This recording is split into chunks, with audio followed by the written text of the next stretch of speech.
नमस्ते, आज मी व्हेज मराठा भाजी बनवते। आता मी कढईमध्ये आहे ना थोडा तेल टाकलाय, त्याच्यामध्ये तेजपत्त्याचं पान आहे, 3-4 काली मिरी आहे आणि 4 लवंग आणि दालचिनीचा तुकडा आहे छोटासा।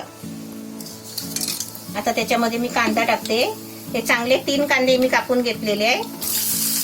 कांदा चांगला आहे ना थोडा लाल होईपर्यंत फ्राय करून घ्यायचा आहे। कांदा मस्त लाल झालाय ना। 2 टोमॅटो आहे बारीक करून घेतले, ती टाकते।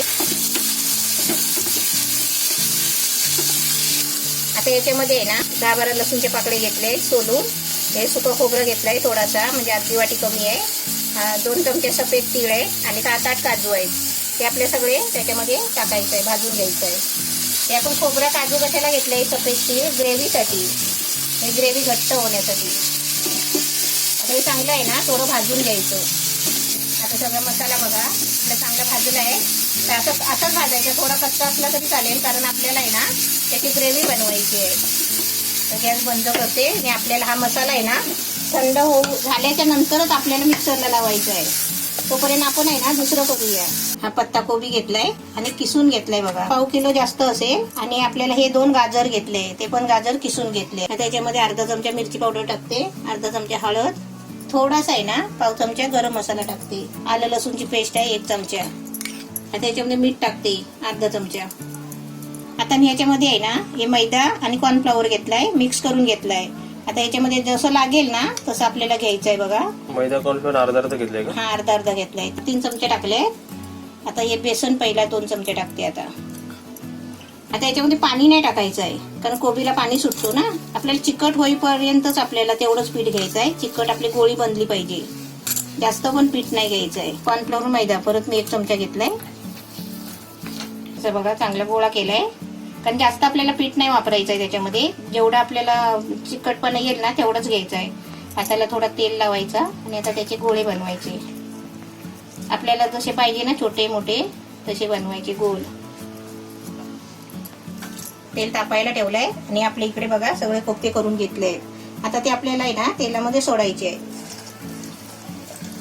आपण कोफ्ते तेलामध्ये सोडले ना की लगेच असं झारा नाही लावायचा त्याला, कारण झाऱ्याला ना चिपकतात। 2-3 सेकंड आहे ना असे, मग नंतर जरा हलवायचे, म्हणजे 20-30 सेकंड। हा एकदा ते निघालेत ना भाजतात चांगले। आता दुसरा बॅच तळायला ना 5-6 मिनिटं लागतात।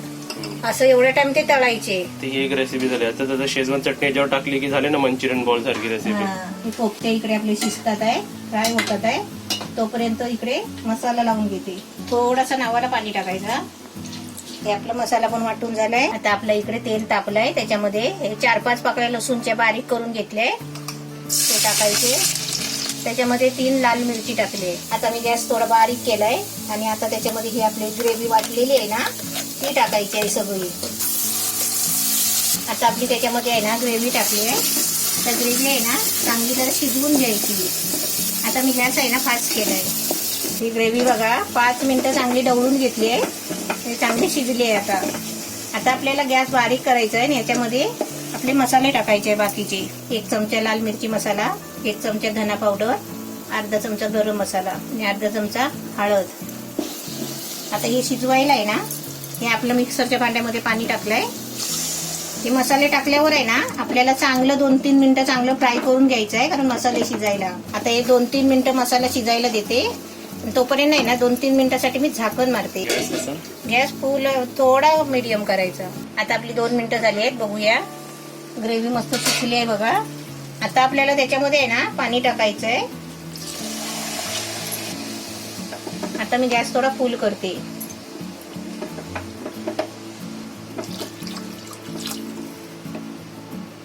म्हणजे आपल्याला जास्त घट्ट नाही जास्त पातळ नाही। तरी पूर्ण 1 वाटका तो पाणी टाकलास ना तू, छोटा वाटका? हे बघ, कारण आपली ग्रेव्ही जास्त आहे ना, ग्रेव्हीच्या हिशोबाने आपण पाणी वापरायचं। आता याच्यामध्ये मीठ टाकते, आपल्या चवीपुरतं मीठ टाकायचं। असं एकदा ढवळायचं मीठ टाकल्यावर आणि ह्याला आहे ना फुल गॅसवर आहे ना पहिलं 5 मिनिटं झाकायचं। 5 मिनिटं झाली आपली। 5 मिनिटं झाले, चांगली उकळी आली बघ। मीडियम गॅसवर होता ना? हा मीडियम गॅसवर होता।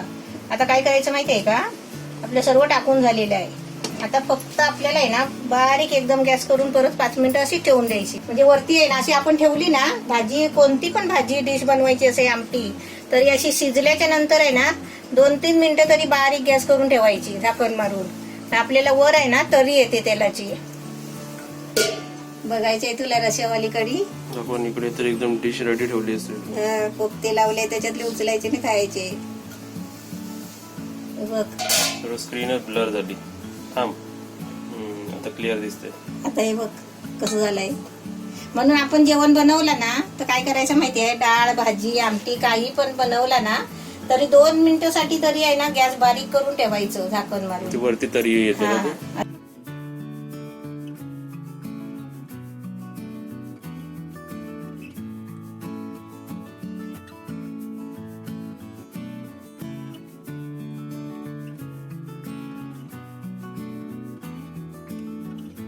आता त्याच्यामध्ये कोथिंबीर टाकते. हा, त्याच्यामध्ये तुला कोफ्ते टाकून देते. आणि जास्त लागलेत तर याच्यातले उचलून खा. आणि अजून लागला तर ह्याच्यातून हे रसा याच्यातून घे. आणि त्यांना सगळ्यांना सांग जेवढं पाहिजे तेवढा या रसा घ्या आणि कोफ्ते खा. रेसिपी एकदम रेडी आहे आपली. चला टेस्ट करूया आपण. एकदम भारी वाटते. तिकडे बघा आपली सर्विंग प्लेट एकदम रेडी आहे. आता मी तुम्हाला कोफ्ते, बघा हा कोफ्ता आहे आतमध्ये गेलेला आहे. तुम्ही इकडे ग्रेव्ही बघितली ना आपली, घट्ट आहे एकदम ग्रेव्ही. एकदम भारी झाली. एकदम म्हणजे एकदम भारी झाली. व्हेज मराठा रेसिपी एकदम बेस्ट आहे. त्याच्यात कोबी आणि ते हे ना हे कोफ्ते ते ग्रेव्ही मध्ये जाऊन ते एकदम भारी वाटतं. आता ते कुठं अर्ध गेलंय, अर्ध तोडलं कुठे. ग्रेव्ही बघ कशी झाली. एकदम घट्ट ग्रेव्ही झाली आहे. एकदम म्हणजे एकदम ग्रेव्ही एकदम भारी झाली. जास्त पातळ पण नाही, जास्त घट्ट पण नाही.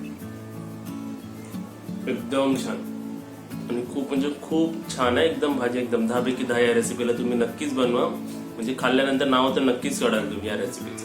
पण तुम्ही बनवा, खाऊन बघा, नंतर सांगा. एकदम टेस्टी आहे.